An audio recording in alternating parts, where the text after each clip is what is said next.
desembarcando aqui no aeroporto, em Tel Aviv. Fala aí, pastor. Verdade. Tá o povo da excursão aí. Aqui são 2h30 da tarde.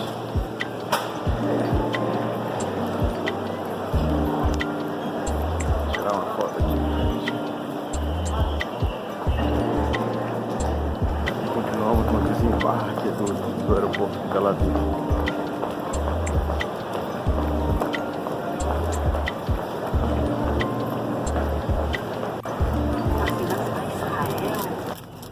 Tão perigoso lá, né? Tem bala voando, tem terrorista que mata, né? Não pensei.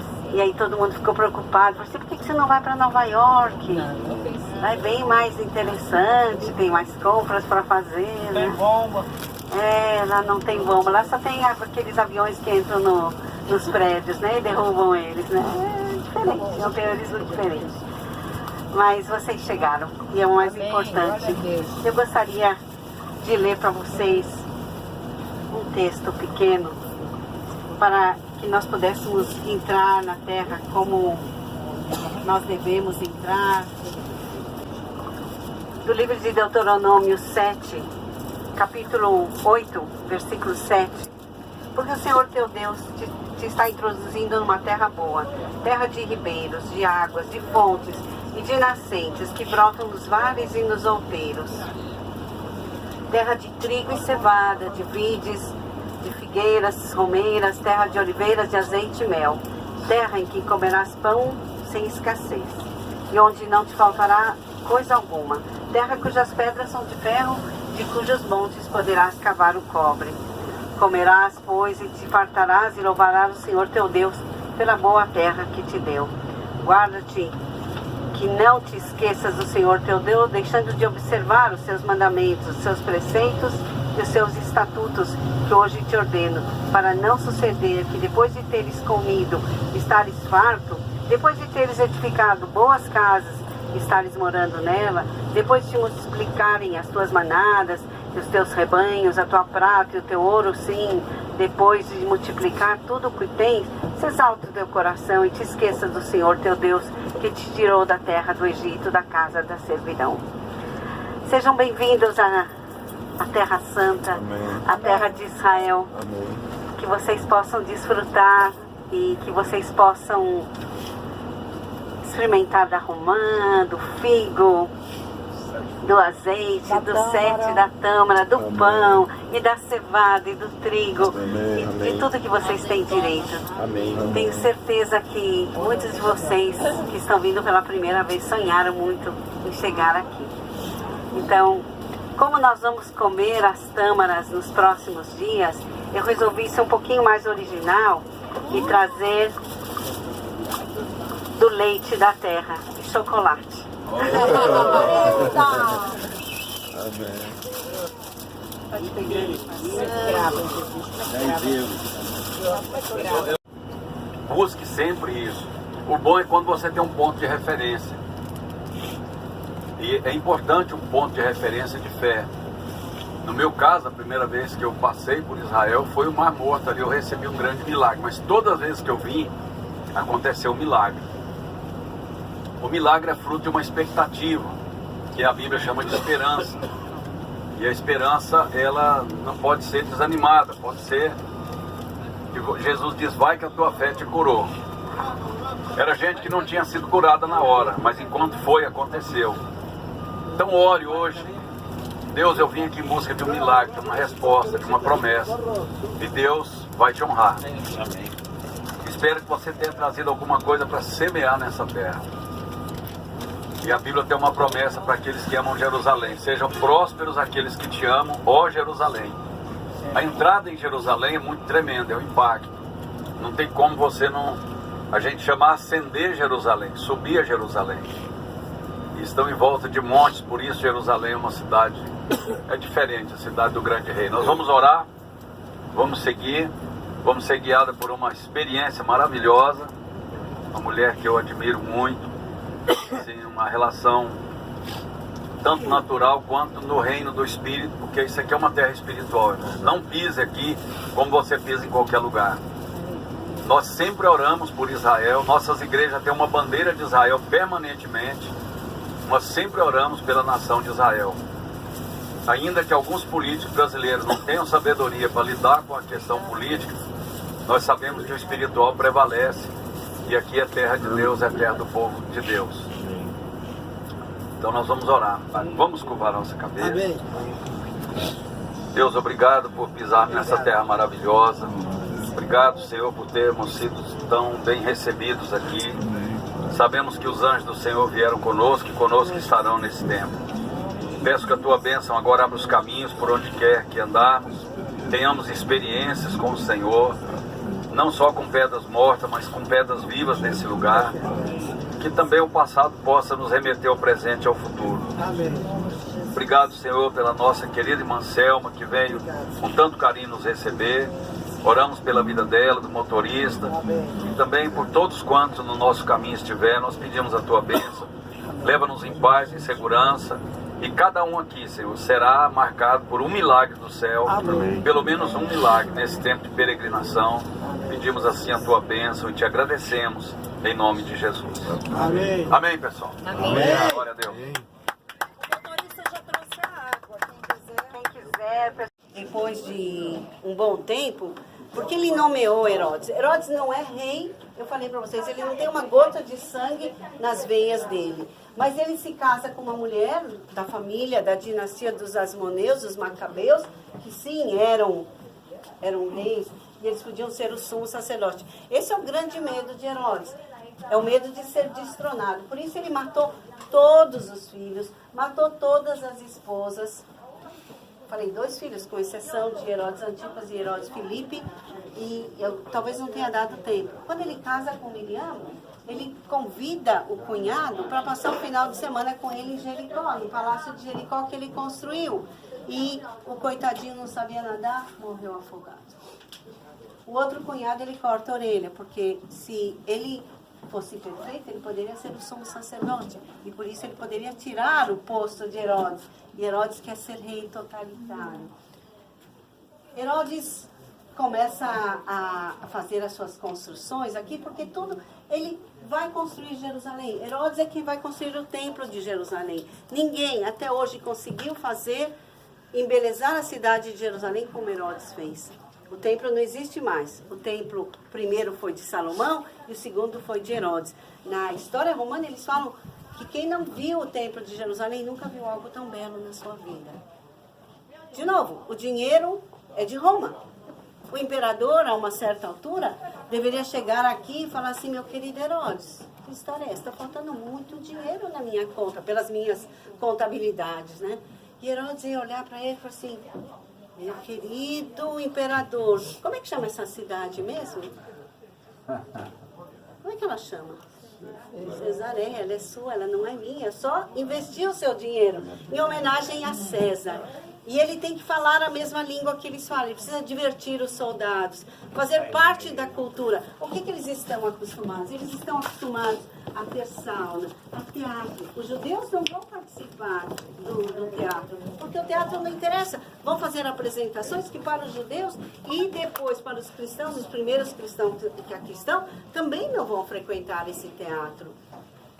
Ele vai fazer saunas, porque eles estão acostumados. Lá em Roma, em todo lugar, vai ter sauna, o caudário, o frigidário, o telepidário. Falei para vocês, ele quer fazer uma fonte de água? Sem problema, ele vai construir um aqueduto, ele vai trazer água que está nas proximidades, nas fontes que brotam aqui na região, e vai trazer água para Cesareia, para poder divertir. Nós vamos ser na casa dele. Assim que tudo que nós olhamos, e se alguém pensa que Herodes vai construir com essas pedras feias, essas pedras arenosas, olhem onde a gente está tocando, nessa argamassa, que era tudo revestido, era tudo branco. Então, quem se aproximava de navio e ficava lá na parte superior do navio e avistava essa cidade, ficava deslumbrado com a beleza superficial. Não é à toa que aqui nós vamos encontrar 2 personagens muito importantes que vão modificar tudo. Um deles é Pedro. Eu falei para vocês, era muito difícil ontem, em Jope, contar de Cornélio. Cornélio, centurião romano. Depois da morte de Herodes, são centuriões que vão cuidar desse lugar. O governador, nós vamos encontrar Pôncio Pilatos também. Aqui fica sendo a sede do governo. Cornélio é um chefe de 100 soldados que aqui estavam um pouquinho após Herodes, depois da morte de Herodes. Então, é difícil ocupar o lugar dele, mas a sede do governo. Então, esse centurião que vê toda a beleza. O que eu falei até agora para vocês? Nada de muita espiritualidade, é só beleza, fachadas, é isso que ele vê, fachadas e o teatro romano. Vamos entrar para vocês verem. Alguém já esteve no teatro romano alguma vez? Não. Já? Aonde? Esquitópolis, em Bentiane, exatamente. Como é que chama a entrada de um teatro romano? Alguém sabe? Vomitório. Vomitório. Porque quando a gente entra no teatro, cada um vem no cinema, cada um vem na sua hora, 5, 10 minutos antes da apresentação. Mas quando a gente sai todo mundo de uma vez só. Então é o vomitório. Mas aqui o que eles faziam? Festas, orgias, bebiam, comiam que nem os porcos, vinham aqui para se divertir. Isso fazia parte da cultura romana. Eles saíam, vomitavam e voltavam para continuar. Vocês estão vendo? Para um homem como Cornélio, essa cultura romana. Um homem, para ter a visão que teve Cornélio, num meio tão profano como esse, é algo excepcional. Então, Cornélio, que está aqui, e ele tem essa visão no meio dessa podridão. Aqui no cenário do teatro tinha imagens e os judeus não vão participar, porque se existe um preceito no judaísmo que é preferível morrer do que adorar, é imagens. Então, aqui eles não vão vir. Mas os romanos e todos os outros que fazem parte daquela cultura, e de repente sobressai um homem chamado Cornélio. O que era O teatro? Aqui é o teatro, exato. O teatro... Qual que era aqui? Aqui, atrás tinha o cenário e as pessoas sentavam aqui, mais de 7 mil espectadores. Hoje esse teatro ainda é usado porque ele tem uma acústica excepcional e esse teatro comporta, se você não se apresenta, sendo um artista, um cantor famoso em Israel, se você não se apresenta em Cesareia, você não presta. Porque é o bom, só o melhor vai se apresentar aqui, é o grande teatro, é o Scala, né? O sol se põe ali. O sol se põe do outro lado. Ele nasce. Agora são 9 e pouco. O sol nasce lá. Sei lá. Leste, norte. E se põe. Aqui nessa parte. Porque lá no Mar da Galileia ele nasce lá. Exato. Nasce daquele outro lado. Exato. Ele nasce, a gente vai ver o sol nascer do outro lado. Exato. Você tem razão. Nessa direção norte. Então Herodes vai fazer todas essas belezas. E Cornélio vai pedir que Pedro venha para cá. Vamos só sair do meio do caminho. Que Pedro venha até aqui e ele finalmente chega em Cesareia. Pessoal, a engenharia de acústica deles era um negócio assim impressionante. Imagina, não tinha energia elétrica, caixa de som, não tinha mesa de som. E as apresentações eram feitas apresentando gente, a voz do imperador, do governador, cantores, e isso aqui lotado. Isso aqui não é o maior, lá de Esquitópolis é bem maior do que esse, bem maior, que é a lei de Decápolis. Esse é posterior a esse. Esse tem 2.000 anos. Aquele é mais recente, mas você vê a acústica daqui para lá é perfeito. Você sentar lá em cima e botar alguém para falar aqui, você ouve tudo. Porque eles não tinham recurso tecnológico, não tinha caixa de som. Nós fizemos um teste uma vez de sentar lá em cima e alguém falar daqui. Então o som normalmente ele propaga nessa...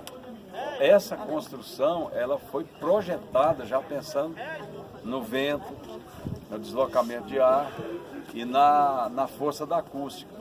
É impressionante como nessa época eles já tinham tanta noção do deslocamento de som. Jesus falava para 5, para 10, para 15 mil pessoas. E toda a tribuna que a gente conhece hoje, o tribuno ele fala de cima para baixo. né? O pessoal, Jesus sempre falava do pé da montanha para cima da montanha, porque o vento é que levava a voz. Como é que vai falar para 5 mil pessoas, 10 mil pessoas sem som? Então ele aproveitava a força do vento, falava deslocando o vento, e o vento que levava a voz. Pastor.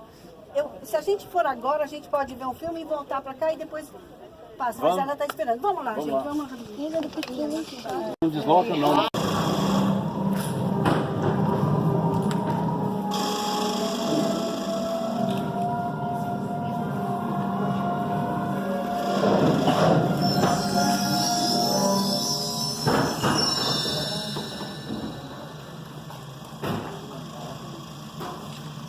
It all began with a dream. The year is 22 BC. Herod the Great, king of Judea, who was crowned in Rome, is keen to strengthen the commercial ties between the Roman Empire and his kingdom. In his vision, Herod imagined a deep-water harbor to shelter ships from across the... Aqui nós estamos chegando na entrada. Aqui descemos do Monte Carmelo. Lugar onde Elias combateu os profetas de Baal, onde caiu fogo do céu. Pergunta quanto é a entrada aí.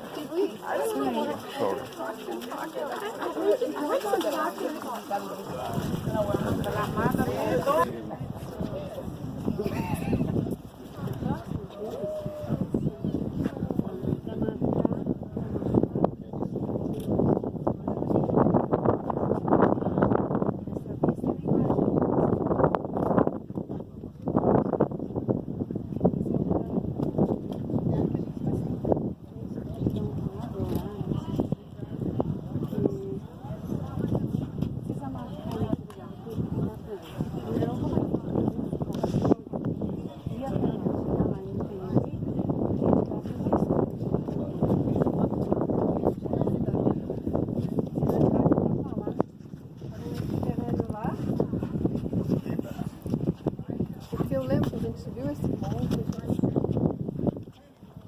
A gente pode ter outro lado. No Carmelo, né? Onde tinha a igreja católica. Aquele jardim bonito, né? É bem aqui nessa direção. O Vale do Armagedon está para cá, para essa direção. É parte do Vale de Jezreel. Nós estamos no Monte Carmelo. Agora olhem para minha mão.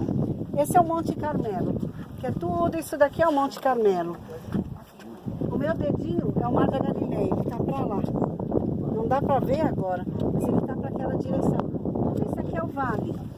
Toda essa minha mão é o Vale da Galileia. Essas são as montanhas da Galileia.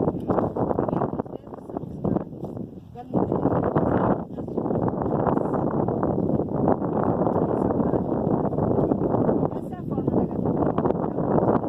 Sobre essa terra.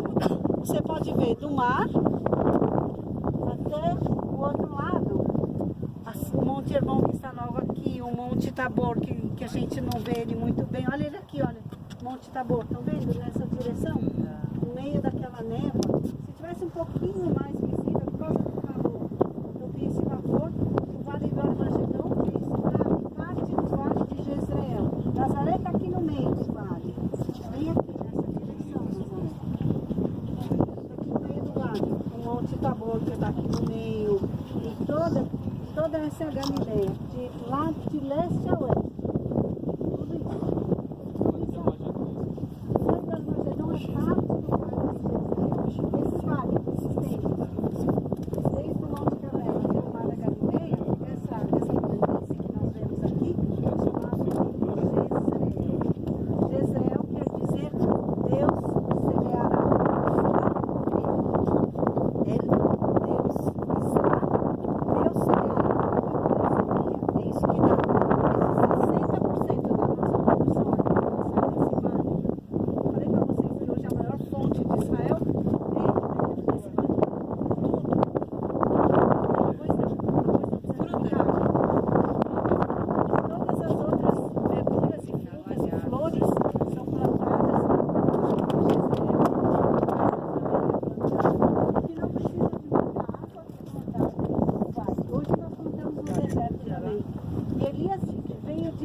E ele falou, vai chover. E aqui ele reúne os profetas de Baal, aqui nessa região ele reúne os profetas de Baal. Nós vamos escutar daqui a pouquinho. E depois ele mata. Vocês estão vendo que tem como se fosse um riacho, bem aqui agora eles estão consertando. Está mais difícil de ver, mas é o Quizon. Olha aqui, estão vendo que tem, onde estão os carros? Lá na frente, passando, tem um verde assim, estão vendo? Ele vai seguindo, como se fosse um riacho. Esse é o Vale do Quizon, onde ele mata os profetas de Baal. Ele persegue eles, ele desce do camelo, ele persegue os profetas falsos de Baal e mata os profetas aqui. Então esse é o Vale do Quizon, que faz parte do Vale do Armagedon e que faz parte do Vale do Para você imagina isso aqui, você caminhar por esses lugares, subir, descer, a dificuldade, o esforço que sim, tem que ser feito para fazer as coisas aqui, né? Então, o Vale do Juízo Final. Os povos E os próprios Estavam chocados com a o própria poder de Deus, plateia, né? fazer contra um cara poderoso. Né, devia ter uma plateia ali assistindo. Devia ter cheio de gente aqui, né? Chama milhares de pessoas aqui, aquela disputa, né? Entre eles. liberando o mar até chegarem a Alexandria, até chegar no Egito. E aonde que cruzavam? No A Vale do força daquele Armagedon, pão e daquela água. na fortaleza de Megido. Por isso lá houve muitas batalhas.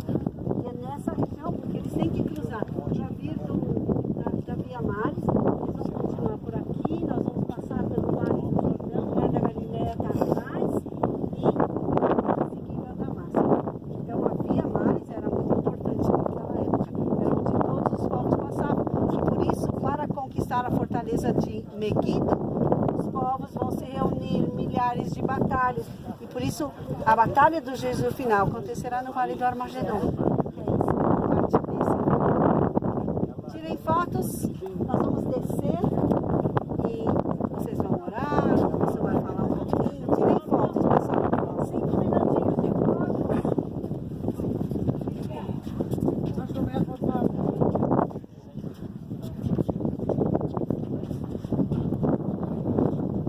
Aqui, Monte Carmelo, local de uma importância significativa na história de Israel, local onde o profeta Elias desafiou os profetas de Baal, os profetas que foram trazidos por Jezabel, e eles perdem o desafio, nós conhecemos a história, e depois o profeta persegue esses profetas de Baal e matam todos eles, né?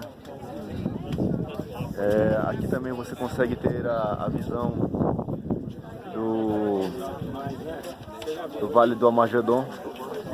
Aqui atrás de mim é o Vale do Armagedon, esse lugar é uma planície muito grande. Aqui você consegue ver toda a extensão aqui de Jerusalém, de uma ponta a outra. Aqui está Monte Hermon atrás de mim.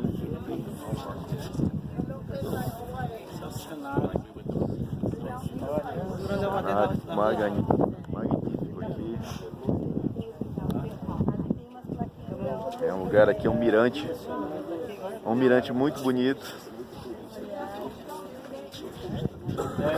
Hoje o tempo está um pouquinho, uma névoa no fundo, você não consegue ver direito, mas desse local dá para ver o Mar da Galileia, dá para ver o Mar Mediterrâneo, você consegue ver o Monte Hermon,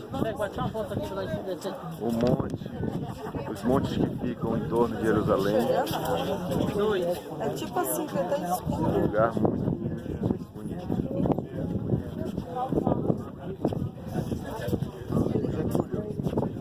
Fotografou? Vale a pena. É demais.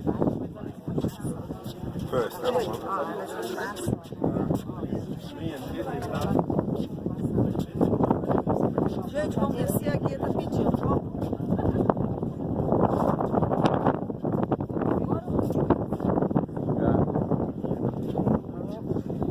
Vale do Armagedon aqui atrás de mim.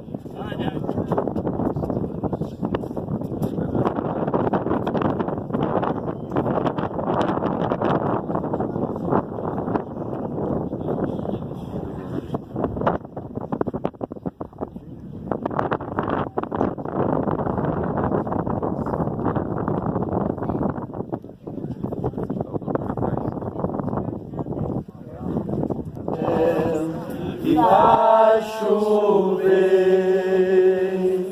faz chover, abre as comportas do céu e faz chover, faz chover.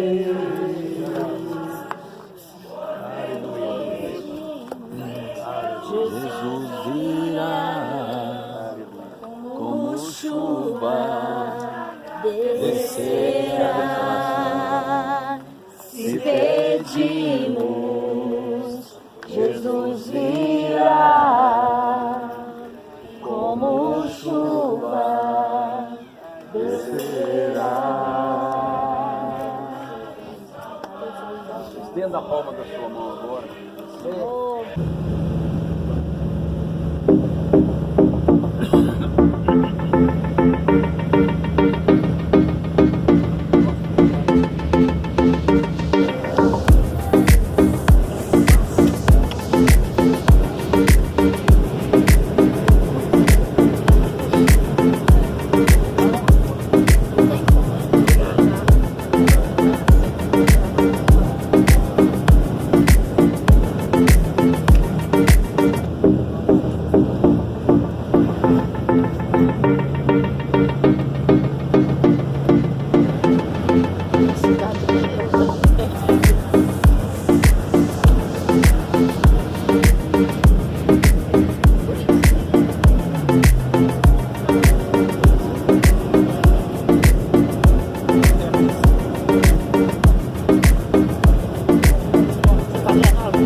Tem aqui esse reservatório completamente seco.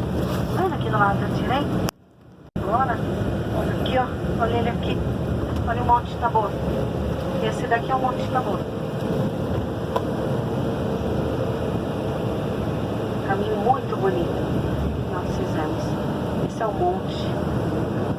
Vão abrir aqui um hotel estilo beduíno. Vai ser um hotel boutique. Certo? Que vai ser assim, está escrito no jornal. E esse lugar de Oi? cidades perto uma da outra? Cidades Então, perto uma da outra. esse é um povoado chamado Chivre, o outro é chamado Daburia, lá em cima é chamado El Mahal e Nazaré.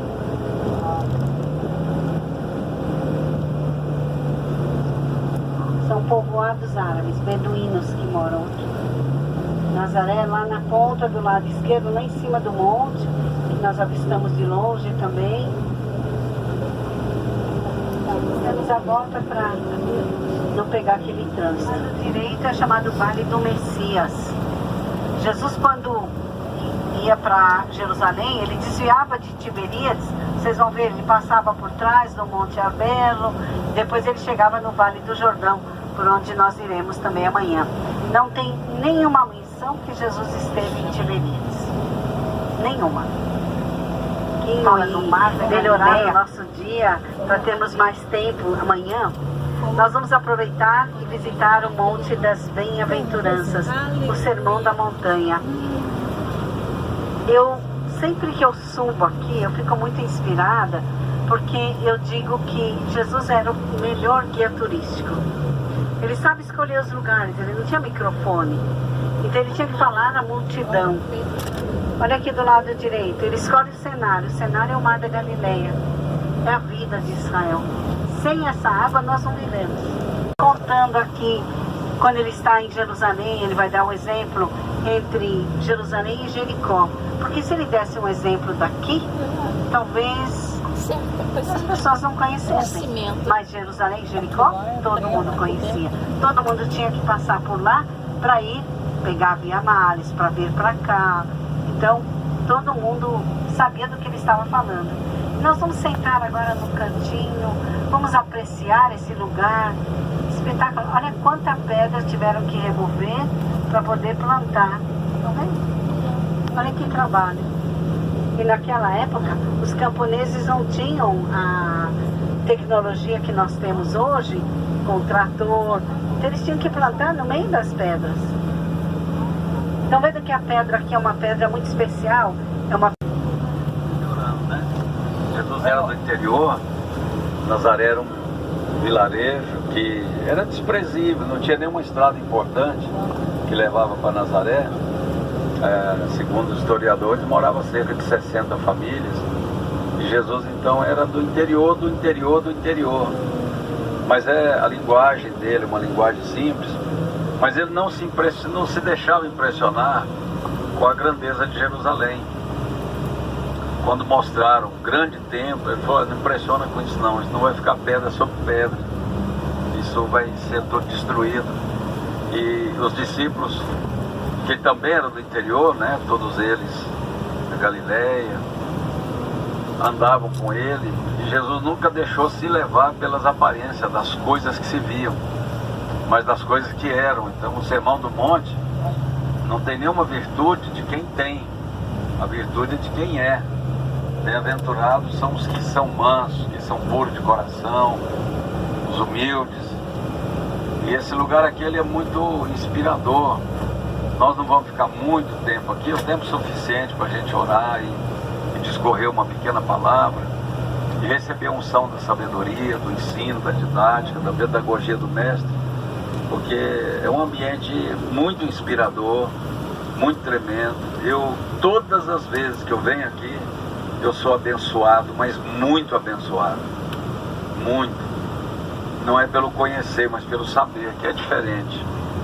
Então, vamos aproveitar bem esse momento. Estamos pisando aqui no Monte das Bem-aventuranças, lugar onde o Senhor nos pregou maravilhosos sermões, lugar de bênção, um lugar também de uma unção tremenda, em frente ao mar da Galileia aqui, um lugar tremendo, uma visão maravilhosa aqui desse mar, que na verdade é um lago. Muito lindo, realmente maravilhoso, um lugar maravilhoso, cercado por montes, lugar de ter uma experiência com o Senhor.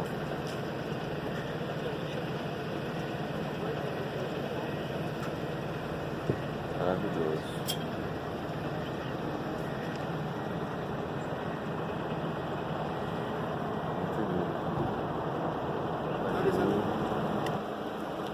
Mar da Galileia, lugar maravilhoso.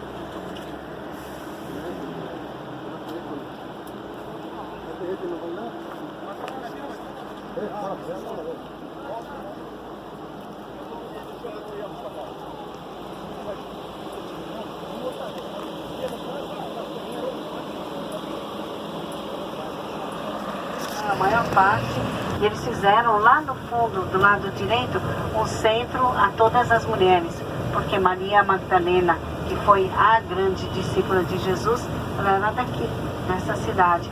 E essa cidade também foi conquistada pelos romanos, quando Titus e Vespasianos destroem Jerusalém, eles também destroem a cidade de Magdala.